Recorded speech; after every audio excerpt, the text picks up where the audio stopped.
am here interviewing Lei Yen. Hi. So we're here. Everybody, sorry about my dog. No, you're good. So we're here today to talk about your experience in the villa, how you felt being in there, also just to get a chance for us to get to know you better outside of the villa. So are you ready to answer some questions for today? I am. Let's do it. Yes. So we see when everybody looks up the Instagrams and everything, you're a Caribbean girl. I am Trinidadian and Antigua. Hey, so you brought that flavor to the villa and was out there serving looks, giving face, doing what you do. Even now, you're popping. So with that, now that you're home and you're watching now, are there any islanders you wish you got a chance to meet? I watched a little bit of the Casa Amor, and I think that the girls and the guys did their thing. Definitely would have loved to meet Wes. Definitely would have loved to meet Charlie. They're the best looking up there. I definitely would have loved to meet all the guys, though. I'm not saying like they're the only ones. I definitely would have loved to meet all the guys, all the girls. Seemed like they had really good personality. So everybody, I guess I would have wanted to meet everybody. Now, are there any regrets in who you went for? Because in the show, we see that you went for Cinco, but unfortunately, the situation didn't work. So is there any other people in the house that you're like, I probably should have just given them more time, or I wish I got a chance to know more about them because they kind of interest me. I just, For me, it definitely was, I should have talked to Giovanni more. Cinco was lit for sure, but it's just like Giovanni, after going back and watching the show and the interest like we had, like was there. Like he was cheering me on the loudest at the lubed up challenge and everything. So it's just kind of like, dang, like I missed my shot. I could have definitely like been like, so was good, Giovanni, but hey, you live and you learn. Now, when you went on and through the process, did you genuinely feel that like you were going to be able to build a connection, like going in the house? Was the Love Island experience to you, did it feel like romanticized where you're like, this is such a possibility? Or did you go in like, maybe there's a chance I'm probably not even going to vibe, but let's see? No, honestly, I went in thinking like open possibilities. I didn't want to cut myself off from anything. I didn't want to just be like direct and be like, oh, I'm not going to find anything. This isn't going to happen for me. So I definitely was more on the positive side. I was definitely open to meeting and talking to everyone.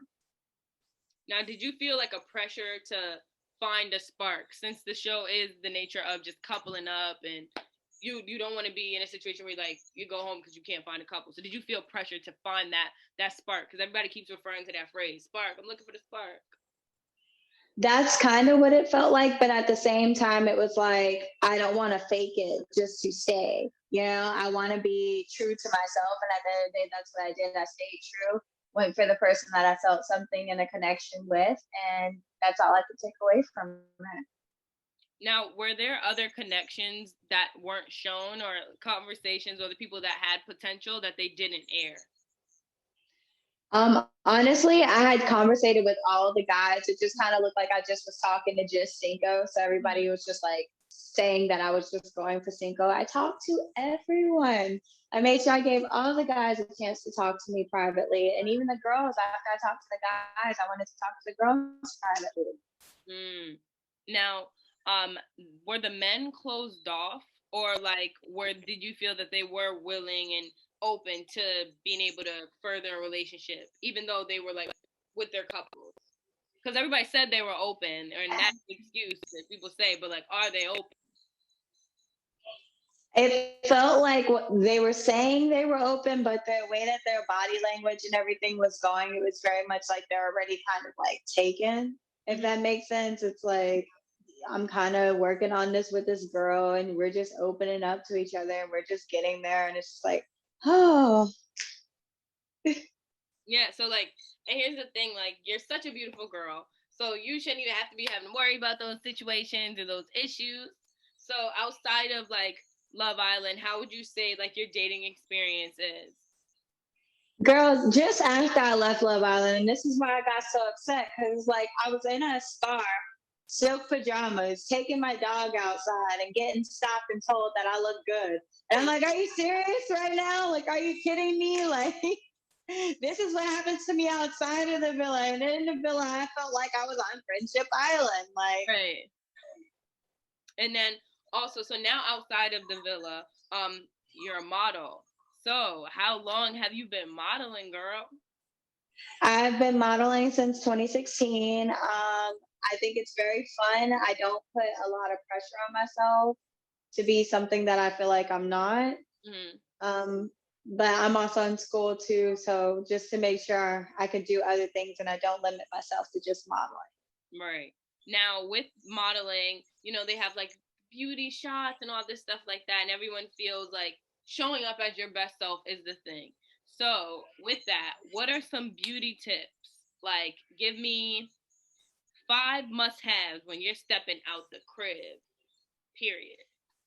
All right, 5 must-haves. You have to bring your lip gloss and your lipstick that you have applied for the night because you're going to be doing a lot, whether it's eating or drinking, and you don't want to be looking dry and crusty. You definitely need to bring a comb because I know you're going to have your hair up. You're going to have your hair. Something's going to be going on with your hair, and you're going to want to be picture perfect. And honestly, your girls don't always tell you if you look perfect. So you got to just bring all this stuff. Thirdly, gum, Tic Tacs. I can't stress this enough. Like, just because you brush in the morning, it doesn't mean it's gonna be all minty fresh by nighttime. Right. Okay, just it doesn't mean your breath stink. It just means you don't ever have that option for it to. Fourth, I would guess an extra charger because you just never know what's gonna happen or if you're ever gonna need.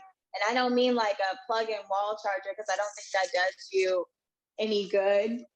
Like if you're stranded, I think you should definitely bring like a portable juicer or something for your phone. And then fifth is just always make sure that you are carrying multiple forms of ID, not anything that you aren't willing to lose, like a ID card, school ID or something, but you just never know if you have to prove that something's yours. And if it is your wallet, it'll be pretty cool for you to have something in your purse that shows that that's your wallet. Like, and then, and like for the beauty must-haves, is it, so you said the lipstick or any form of lip gloss. The beauty must-have is the comb. What are 3 other ones? Like that's strictly beauty. Oh, strictly beauty? All right, so lip gloss, comb. Definitely want to bring like extra powder so you can make sure you're not getting oily on your face. Definitely want to, I say bring your eyebrow pencil because with us wearing wigs or doing so much with our face, you don't ever want your perfectly chiseled to not be so perfect anymore. Start fading away and look like what was going on there. And then lastly for me, for beauty, I say bring the nail polish that you're wearing if it's not gel because chip nails aren't cute on anybody. That's real. That's real. And like I let the eyebrow pencils facts because you could fill in your eyebrows if you need to. You could throw a little eyeliner across it with the pencil. If exactly on the color, throw a little on the edges, like the lips to make a lip liner. Like that pencil is 100%. It goes far and beyond. Like you never know when you need it. Now with fashion, because also we know that you're a fashionable girl. We see your page. You was on there popping, coming out, just whoo. So with Thank you. What do you like? What do you find? What do you put on first, or do you pick first when putting a fit together, or do you feel is like the most essential thing when getting a fit that makes the fit like go from to oh, who's that? Okay, I think you should have your look down, like how you're gonna have your hair, what your makeup is gonna be planned out as. But it's a little hard to plan your makeup if you don't know your color. So you also should start with a color. And then you just build up from there. Like once you have your look together from the head to the almost to the toe, then the shoe is important to me. I don't accessorize a lot because when I grew up, when you first were modeling, they pretty much told you don't add accessories because it takes away from your look. But now I see that it's very added. So now, if I could, I would add a little bit of accessories to my style. Yeah. So. Okay, bad. Yeah, no accessories. I've seen that. I've had a dress be like, then I threw a little necklace on and was like, interesting. Like it just it Switch it draws up real attention. quick. Huh? I said it switches it up real quick. No, it does. It's like the accessory. It just I don't know. I'm starting to also pay attention to using accessories as like, it draws attention to different things. So if you know your nails look good, throw some rings on it because they're gonna look at the rings and then look at your nails. If Exactly. you're like, oh, I want to show a little cleavage, especially for little busted girls like myself. What you call it, put the little necklace down there. Now they looking. So if they at first was not gonna see the cleavage, they gonna look and be like, necklace, what are those? You know. So it's just Yeah. it's just like ads. It helps just maneuver the outfit. It helps things move. So also, on your page, so we're gonna go a little bit more into your personal life. You bring up family because you show like you have a post dedicated to your little sister. So you come off very family oriented. So what does family mean to you? Family is just strength for me. Like, they're the reason why I'm able to do whatever I want to do and being so resilient. It's just that I've been through so much and I've always had my family to back me through everything I've gone through or any switch in life that I want to do. Like, they're always supportive and always positive. And my sister is my biggest supporter. Like, she loves everything I do. She thinks I'm like the coolest person in the world. So I'm super blessed to have her. She's 6 years old and just thinks the world of me, and I think the same of her. Oh. And now, like in the future, how important is it for you to have a family oriented man? It is very important for me to have a family orientated man. I've dated men where they weren't as close, like with their mom or with like a father figure in their life. And it just was always like they didn't understand why I was so close to my dad or why I go up to New York and spend Christmas with my family and Thanksgiving with my mom in South Carolina. With a family orientated man, he'll understand that and we can split the holidays to go to each one of our families. You know what I'm saying? And with that also, like overall, what man or what partner do you want in general? Like what if you had to build a man and like 5 essential things, you're like, yo, this is what I need. But if you got more, go ahead, because maybe he's listening. No, for me, the five things I would want is ambitious, intelligent. Um, I would love somebody who can fix things. Like, I don't want to worry about my car. I don't want to worry about a leaky faucet or a shelf. It'd be really nice to watch them do those things. Also, someone who is family orientated, believes in God. And then lastly, I just say a man that loves to take care of himself. Like, if I had to say the perfect man is like a metrosexual. It's like a man that knows fashion, knows all that stuff, but just likes women. Like they come through with the fits. Like you like, do I need to go change? And you like step out, you're like, whoa, the hat matching the shoes with the okay. Yeah. I see you. You understood the assignment. I'll go back to work. Now Love Island, it put you more on the map already. Your page was already moving and doing well, but like now it's giving you even more attention. So how are those DMs looking? They look a little weird. I get a lot of guys professing their love for me when they haven't even met me. So it's just kind of like, you may like me, but I don't like when you say that you love me because you don't know me. Nah, that's fact.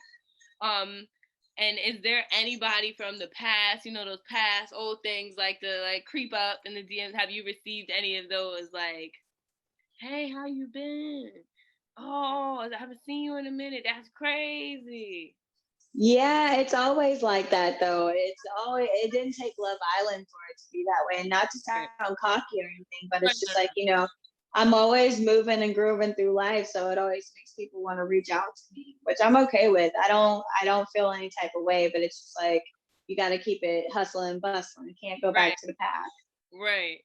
Now, overall, a little bit back into your Love Island experience, like how did you get on?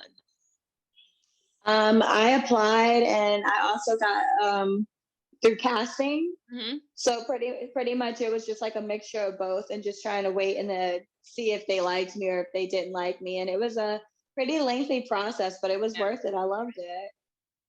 And then overall, do you feel like in your time though that you spent, you had a chance like on the show, especially for the placement that you came in, the timing and everything? Or did you feel like maybe if it was just more time?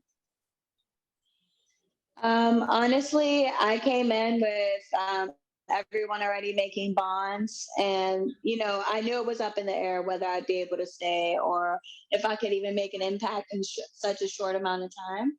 I'm Mhm. just happy for the time I was able to spend. Right. Now, this season they had a very diverse cast. You got to see like way more black women, even darker skinned black women. So, like, how did it feel being surrounded by a lot of the black women, as well as you could speak on like the misconceptions in the relationships with the women in the house due to like the love triangle that was created, or like the love square or rectangle. Honestly, I love seeing all the black women. I love seeing the diversity and seeing that we queens were able to come in. Seeing Roxy come in, I believe she's the first like Pakistani mix and Yeah. everything coming in. She's gorgeous, beautiful. They did their thing on the women this season. Hmm. And as for the triangle, me and Trina, everybody seemed to have an issue saying that I ignored her. Me and Trina touched base on this. I had no issues with her. It's just I don't laugh in my friend's face and then go holler at their dude. So I wouldn't want Right. to build a relationship with her while I'm hollering at her man. I think that would have been fake. Hmm. And as you guys see, me and Cash, we were cooler than the other side of the pillow. Yeah. So So excited to hang out when y'all come, like when she come out, y'all to reconnect. I am. I'm very excited. Hey, now, like, do you have any future projects or things that we should be on the lookout for? As of right now, I would just have to say stay tuned because I don't like to talk about my blessings before they come. You Ooh, never know who's out there wishing any bad. So it's just like, I'll tell you guys once it happens. hey. All right, and where can we find you on Instagram? My Insta is at Majin Lee. That's MAJIN_LEI. And that's your full name, Yes, my full Instagram name. Rajin Lee. Yes. Call you Lei Yen. Yeah. Hey. Okay, cool. So see, y'all also learned something new as well. Uh, So I want to just thank you for being on this platform. Thank you for allowing me to interview you. I had so much fun. I enjoyed learning more about you and getting an opportunity for more people to know more about you because you're really cool. Thank you. Thank you for giving us the beauty tips, the fashion tips, and I'm excited to see what you're able to accomplish in the future because you booked and busy. You got things on the way. Thank you, sis. I'm trying. I'm trying. I hope that you're gonna be doing well, and I think we're gonna be seeing each other very Yes, soon. you will. But thank you so much. And I'm going to put your Instagram information down here below so they can be able to see it and follow you and keep up with you. All right. Thank you so much, and thank you for interviewing me today. I really appreciated it. No problem. Thank you. Bye, guys. Bye.